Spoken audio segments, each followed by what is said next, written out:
So it is like 2:03 and I'm gonna go ahead and get started. My name is Amanda Wilkins and I'm the garden curator here at Juniper Level Botanic Garden. You know, when we sit in these like education meetings and we're figuring, okay, what are we gonna talk about for 12 talks every single open house season, and you can cover a lot of ground, but you can also, you know, really get in the weeds. And we realized after looking at our schedule we had never talked about mulch, which is super important.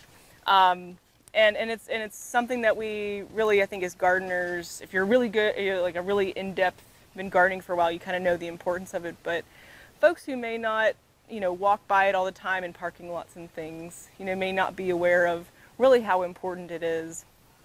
And it was, you know, I was a student of horticulture, and so, you know, that was pounded into us. But I was talking with a lady in the office, and we were talking about how we could, you know, get a tax exemption for our mulch purposes here. And, you know, you can see everywhere, all of our beds are mulched. As soon as we can mulch a bed, as soon as Tony gives us the blessing that he's not planting anything else in it for the moment, we try to throw some mulch on it. But she was like, well, it's just for aesthetics, right? You know, so you can't get a tax write-off for that. And I'm like, whoa, whoa, whoa. The mulch is the workhorse of the garden. Yeah, it's just sitting there. Yes, it's beautiful. Yes, it serves that aesthetic purpose. But there's also a whole plethora of other reasons why. So, namely, holding the soil in place. You know, Mother Nature is going to rain down on you, and that rain is going to pick up one piece of soil every single time it hits it. And think about how many millions and billions and quadrillions of raindrops hit the ground. So, you know, holding the soil in place and then keeping the water in the soil. We have really, really well draining soil. There's lots of sand in our soil here in the garden, and it dries out incredibly quickly. So just having that layer of mulch can hold that much more moisture for the plants, rather than it escaping into the atmosphere where it would rather go, physically speaking. It also can create that aesthetic layer for humans. It makes it easier for us to see the weeds because you have this kind of clean slate to look at. It also is a soil builder. You know, through time, soil loses mass because it's not just this inert thing that's just sitting on the ground. It's not just ground. You know, it's sinking, it's swelling, it's being transformed by the air that it interacts with the water that it interacts with. As the bacteria and the fungi and the other animals in the soil break things down, stuff changes and it gets lost. It gets taken away as poop, or, you know, escapes in the atmosphere as gases. So there's lots of things happening.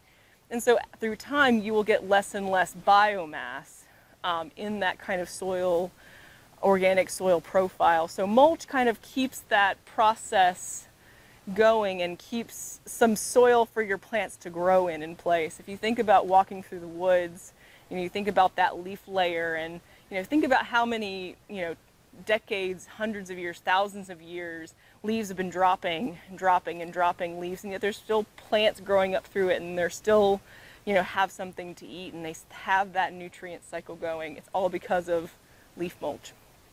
So thank you for letting me get off on my soapbox. And I wanted to tell you guys a little bit about what we use here, because through that I can tell you a few more of these stories that we've got going on. So primarily what we use in the garden is this product here. This is triple shred hardwood bark mulch, and it is locally made. We work with a local company in Fuquay, Verena, and that gentleman gets two tractor trailer loads of small branches that are left over from the milling processes for making paper, making other paper products.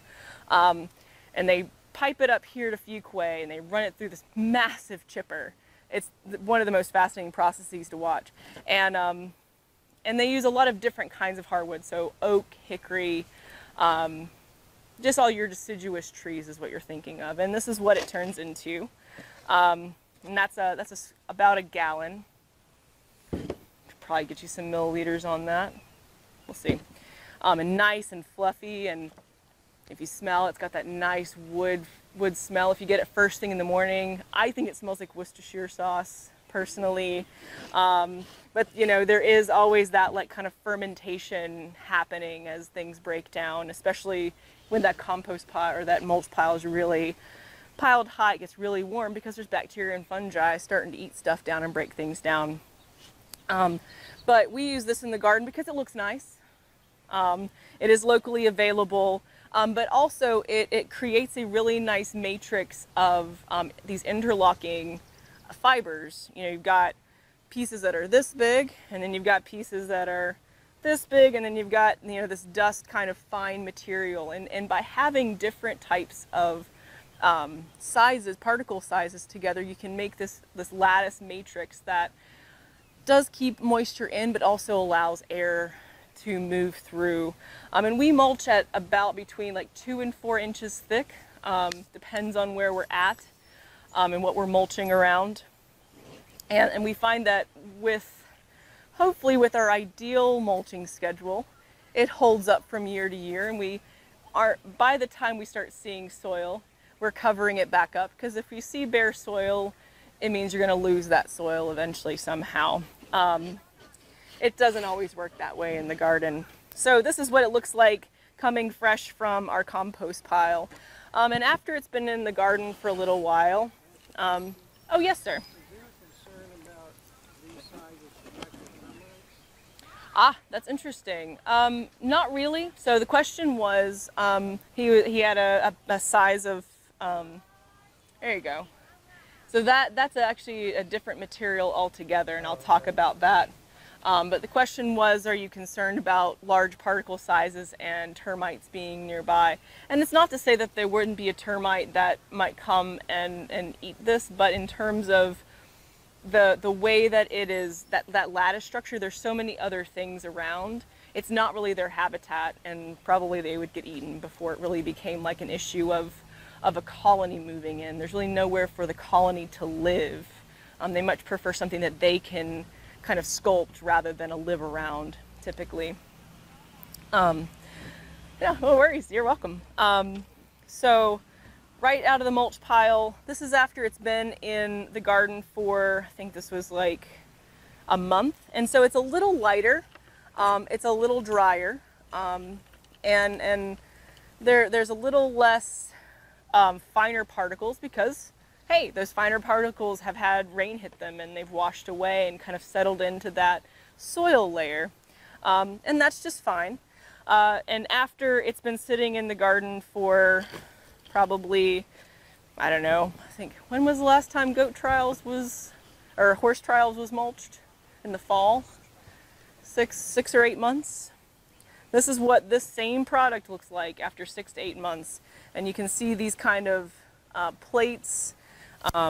It's really gray. It kind of it comes out in these clods. You can see actually some of the soil is kind of woven into the material, and that's because of the fungi. So I just peeled that off the top of one of our beds, and this is good and bad. It is good because it means like, hey, this is a mat. This is holding your soil in place. It's creating a weed barrier, because it's really hard for those weeds to poke through with their tiny roots, and you kind of have this layer of protection. It is quite, you know, durable considering. The one downside of this, and if you turn it over, it's actually still quite moist, even though we haven't gotten any rain since Monday or Tuesday.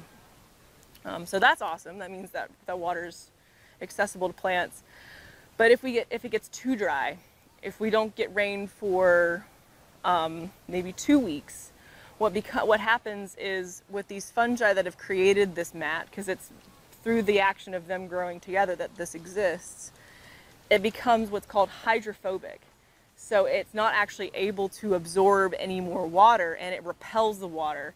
So once it does start raining, the drops will just bounce off of it, and they'll kind of roll off. And I meant to get a water bottle and kind of demonstrate this, but really, you could pour it off and it would just roll right away. And so it takes it, hey, I got a sacrificial lamb. So there we go. See all that water running off? Now there is some infiltration, and that's what there's a technical term, it's called infiltration, because the water is moving through, it's going into, but mostly it beat it off. Now if I kept pouring water on, now see there was a little less loss. If I kept pouring water on this, eventually it would kind of rehydrate. It's kind of like hydrating a sponge. That first time out you peel it out of the package, it's still kind of crispy, and it takes a little while in the sink to get it to go. And once if your mulch is getting to that point, it's really time to remulch, because you always want to kind of have that layer of, you're welcome, that layer of water and air infiltration into your beds.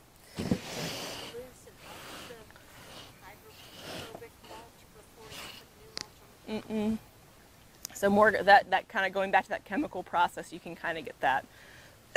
You can kind of help re-energize it, and it'll start breaking down even faster. There's kind of like a mini composting process happening when you're using mulch. So another product that we use here is leaf mulch from the city of Garner and the city of Raleigh. So they go by with their big giant hoses and soak up all of the leaves and leafy debris from the city sides, and you know, huh? I can smell it. Yeah. Yeah, Lydia's been leaf mulching all week in research. It does have this distinctive smell. Now, if there was anything that smelled like Worcestershire, it's this one. I love that smell.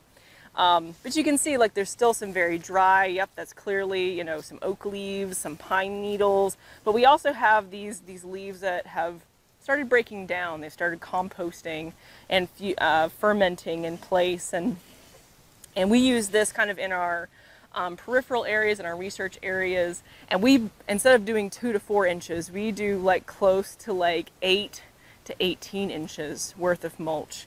And we do that mainly just to keep some organic matter on our soil, reduce the amount of weeds that are popping up, and just makes the management a little easier. But so that is something that I just peeled off the beds that they mulched yesterday. And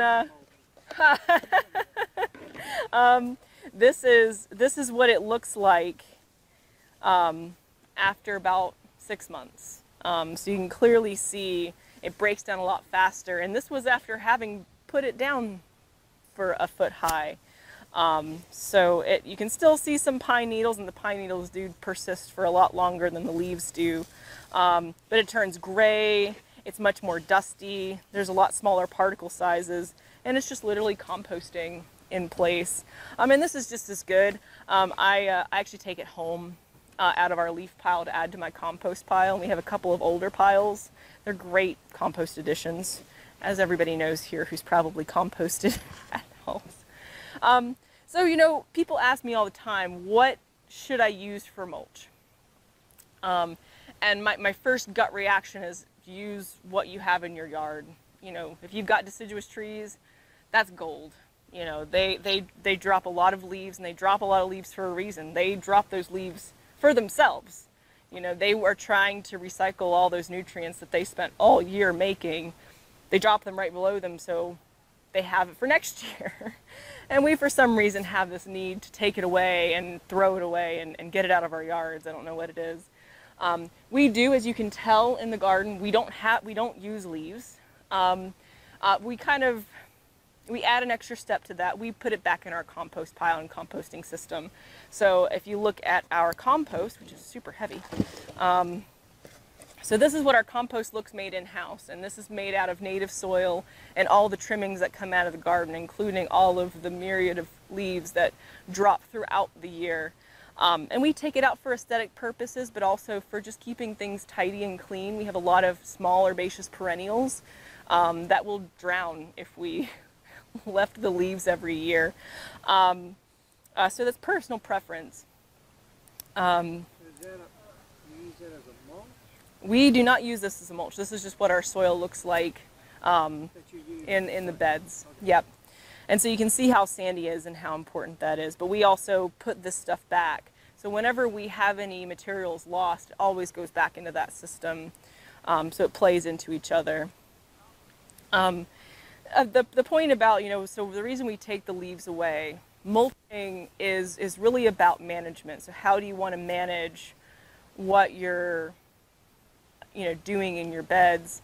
We use triple shred because it is easy to manage around some of our smaller perennials as well. There are some plants that we will mulch and we'll put the mulch right on top of their crowns and they don't care.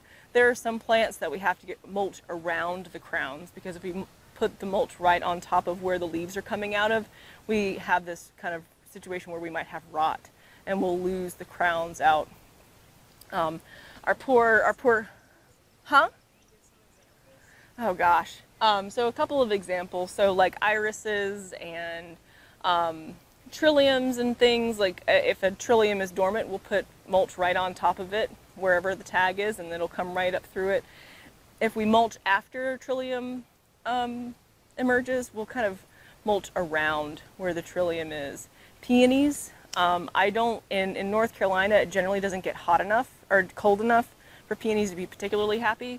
So I try and leave, even when we're mulching in the wintertime, I try and leave kind of a skirt of mulch where the buds are exposed, so it gets some coolness in the wintertime. So there is some, temperature moderation from mulch as well. So things that people use, going back to that, so things in their yard, whatever you got in your yard, use that.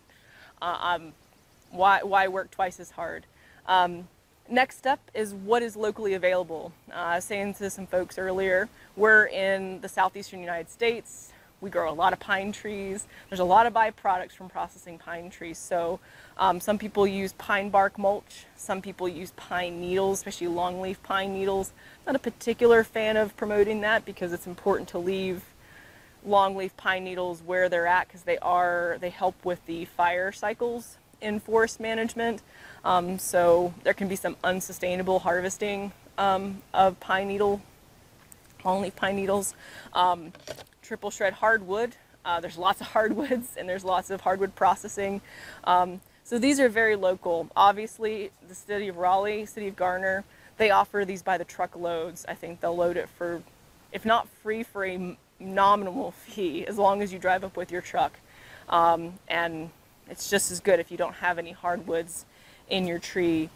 I'm not a huge fan of bag mulch.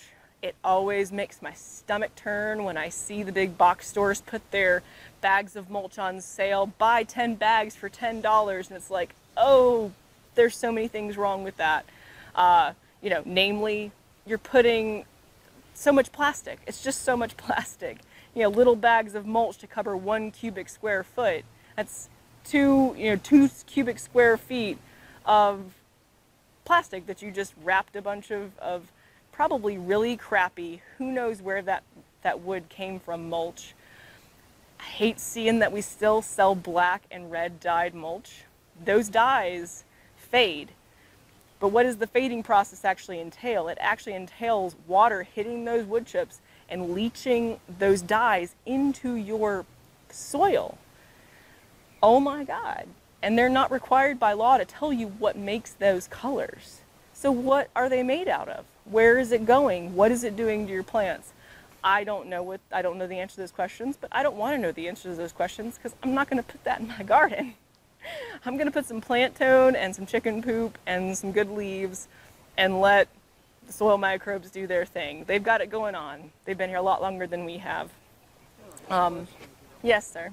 We do use pine needles Mm-hmm. as an aside, best as I can tell, in that long leaf. Mm-hmm. Mm-hmm.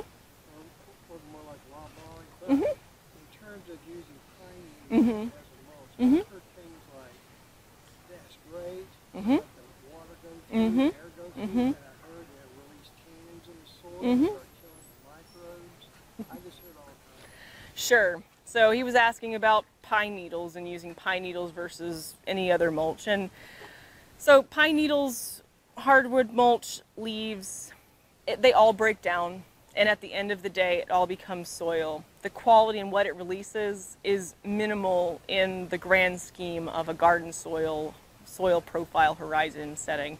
I asked this question because I actually was asking an extension agent at NC State because we had a couple of beds where we had a lot of pine needle leaf fall, and we were having some nutrient issues. And you know, I think we had the soil tested and tried to add some stuff, but these beds were just kind of giving me some issues. And I was like, well, is it the pine needles? And they're like, no, it's not that. So the tannins that are released, there's tannins in this too. Yeah, that's the main difference between white oaks and red oaks, is there's just higher tannin levels in the red oaks than there is versus the white oaks. They're just all part of the process. The one thing I don't like about, personally, that I don't like about pine needles is it takes more of them to create a really good thick layer of mulch. So, you know, you see those people put with the big bales of longleaf pine straw, and they mulch it like this tall because in, in 3 months it's going to be this thick. And man, that's a lot of work, and that's a lot of effort for not a lot of really, not a lot of stuff. And also it breaks down, once it kind of gets to that stage, it breaks down a lot faster. I've also personally slipped a lot on longleaf pine straw, so I'm not a huge fan of that. It also kind of, whenever, especially if you've got a lot of I've used all of it in my yard because I have all of those things. I have found that a lot of my perennials don't come up as easily through the pine needles. They get caught on them a lot more, and they're not kind of able to push those smaller fibers. So I get a lot more distorted growth through them. They're also, I've seen more weeds come up than if I use like a leaf mulch. And that's just anecdotal. I think at the end of the day, if you can just reduce the amount of plastics and crappy fertilizers and stay as local as you can with your mulch, you're doing really good. So I would not use grass clippings because grass clippings need to be broken down. Grass clippings are really high in available nitrogen, but what will happen is if you put those on there, you'll have those added benefits of moisture retention, but then they can become actually a nutrient suck to your soil because the microbes are trying to go, oh, look at this easily available fertilizer, I'm going to go that way, and kind of leave the soil. And so you've got this movement away from really probably where your plants are. So yes. What about if you have a fallow bed? Mm-hmm. Mm-hmm. You did grass clippings. Mm-hmm. Then, Yes. like bother it? Not at all. Not at all. It's kind of composting in place. And composting in place is just fine. The thing is choosing the right things to compost in place with, because it does take time for things to break down. And so if you think that you're going to put something down in the fall and it be ready for the spring, if it hasn't properly broken down and it's still breaking down when you plant in the spring, you have that same problem of that nutrients being not available to your plants and more available to the microbes. Now, I recommend anybody who wants to compost in place, fertilize your compost. I fertilize my compost because those fertilizers also are eaten by your bacteria and fungi. So you're feeding the process and kind of speeding it up. So if you really want to jumpstart that composting, just fertilize it. They're the ones really using the fertilizer anyways. Couple more thoughts. So we use path chips, different chip material for our path chips. This is whatever the heck I can get from the tree company. Again, local, we work with Baker Tree Company, which the gentleman who owns Baker lives like 5 miles away up Rock Service. So on his way home, he'll usually take a truck by and drop it, which is super awesome. And you can see there's a lot bigger bark pieces, not as many fine material bark pieces.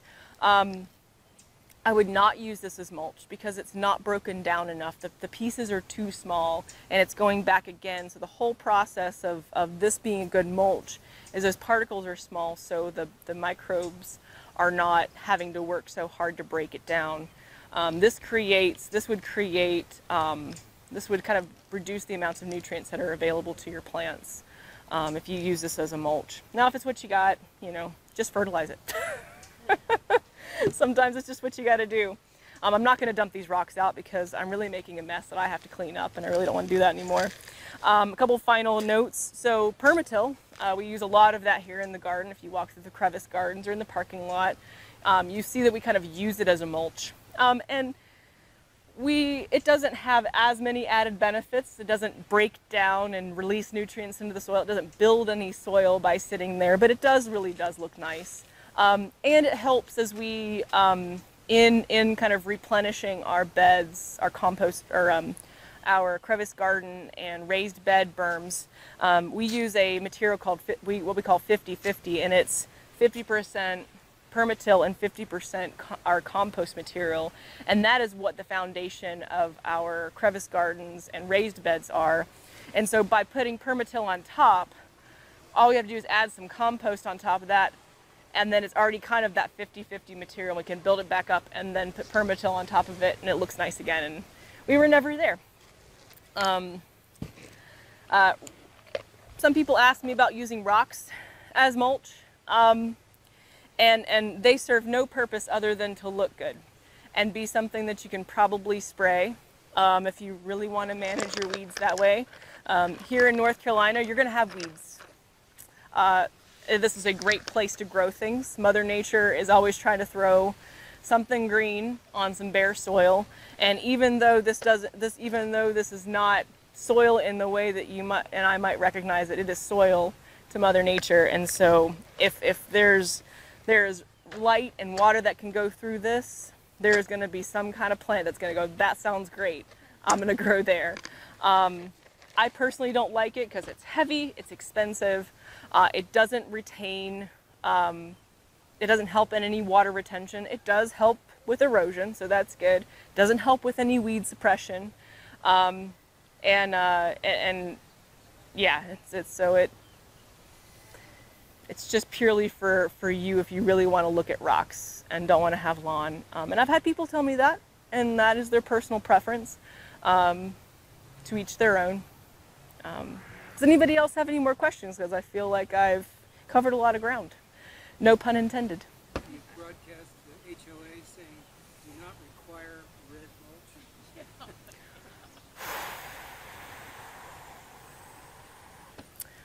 Yes, I can work on that. HOAs,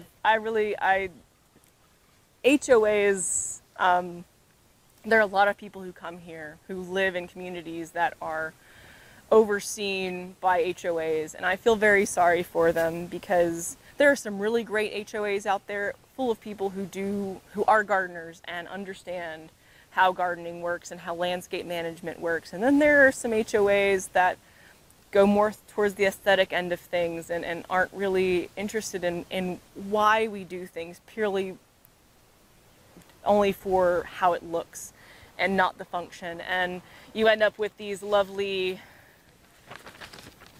mulch volcanoes around the trees, and there's no accountability to the landscape companies that they end up hiring who give them that because that's what they asked for. And it's heartbreaking. I don't know what the answer is except for to educate people who live in these places that are controlled by HOAs, and hopefully they'll stand at the board meetings and go, this is dumb. You should call your extension agent and have them come talk to you. I've seen they'll build it, but then they pull it away from the base of the tree. Right, so you kind of get these you get these donuts, and that's actually okay. Really, one of the big things that's really bad about the mulch volcanoes is that you don't see that root flare. That root flare is not exposed, so you can kind of see that a little bit, that where the bark is kind of crackly there.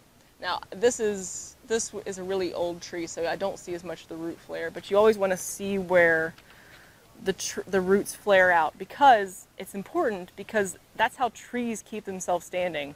That thing's heavy. And it physically has to have the support on the ground to help make sure it doesn't fall over.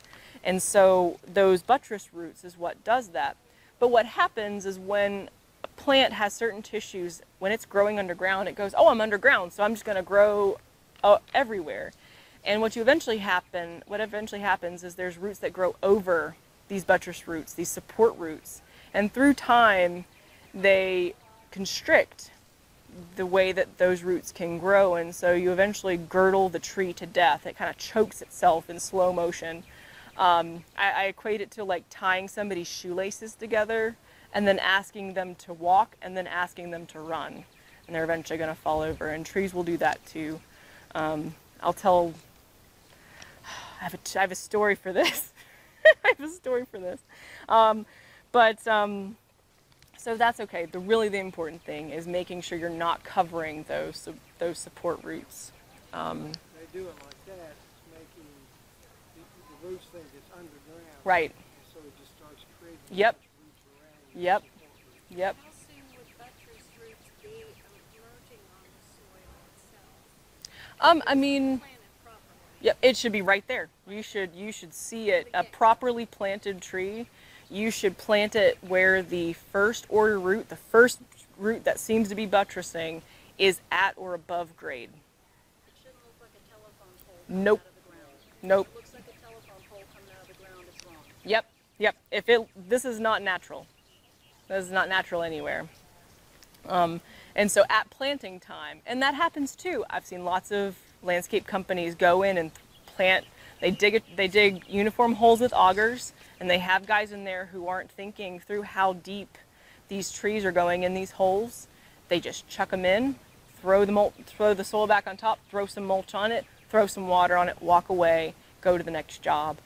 And I understand why they do that, but it is just bad horticulture. And unfortunately, it's up to homeowners and HOAs and customers, whoever their customers are, to hold them accountable and say, hey, this isn't acceptable.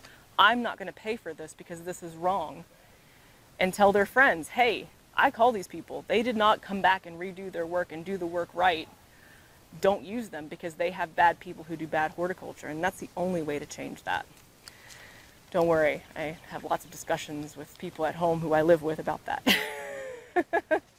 I know it sounds very dire, and it is kind of dire. I'll tell this story and then I will let you guys go because I know it's hot and we've talked a lot about mulch.